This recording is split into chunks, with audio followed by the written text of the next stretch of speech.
Lumalagotok na ba ang play ng front shock ng inyong Rusi DL150 kapag dumadaan kayo sa malulubak na daan? Senyales na yan na kailangan mo nang palitan ang oil seal at fork oil ng iyong motor. Pero paano nga ba magpalit nito? Tutok lang mga Kamoto Asia, dahil sa videong ito, ituturo ko sa inyo ang madaling paraan sa pagpalit ng oil seal at fork oil ng iyong motor. Hello sa inyong lahat mga Kamoto Asia! Welcome back sa aming YouTube channel. Sa episode na ito, ituturo ko sa inyo ang madaling paraan sa pagpalit ng fork oil at oil seal ng inyong Rusi DL150. Ready na ba kayo? Tara, simulan na natin. Ang mga tools na gagamitin natin sa prosesong ito ay 10mm T-wrench, 14mm at 17mm open wrench, Allen wrench, martilyo, flat screw, basahan, gasolina, fork oil at ang oil seal. Tanggalin ang gulong at ang mudguard gamit ang 14mm at 17mm open wrench upang madaling ma-access ang outer tube. Kapag natanggal na natin ang gulong at ang mudguard, ay isusunod natin ng brake calipers. Gumamit ng 10mm T-wrench sa pagtanggal ng brake calipers. Kapag natanggal na ang calipers, ay kumuha ng Allen wrench para matanggal ang Allen bolt na nasa ibabang part ng outer tube. Ipwesto ang draining pan sa ibaba ng outer tube upang masalo ang lahat ng fork oil na tatagas sa outer tube at dahan-dahang tanggalin ang outer tube. Medyo madungis ang prosesong ito mga Kamoto Asia, kaya i-ready nyo na rin ang basahan. Kapag natanggal na ang outer tube, ay pwede na nating tanggalin ang dust seal, snap ring at ang oil seal gamit ang flat screw. Pagkatapos, linisin din ang loob ng outer tube gamit ang gasolina. Kapag nalinisan na ang outer tube, next is ikabit ang bagong oil seal. At ngayon, tuturuan ko kayo ng madaling proseso sa pagkabit nito. Una, ikabit ang bagong oil seal. Pagkatapos, ipatong ang lumang oil seal sa itaas ng bagong oil seal at dahan-dahang pukpukin ito gamit ang martilyo. Konting ingat lang po sa pagpukpok mga Kamoto Asia. Kapag nakabit na ang bagong oil seal, ay pwede nyo nang ikabit muli ang snap ring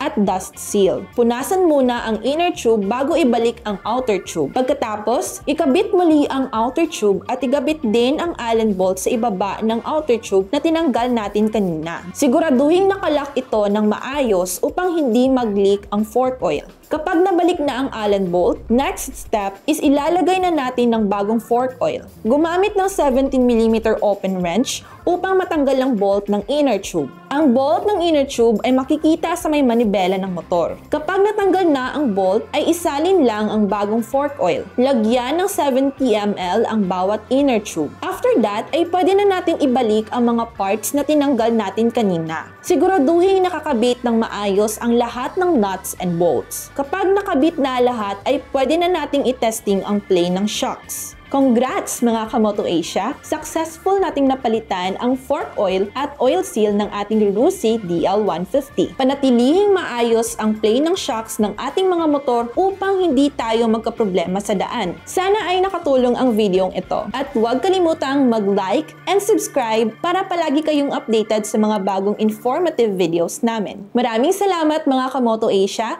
at ride safe sa ating lahat!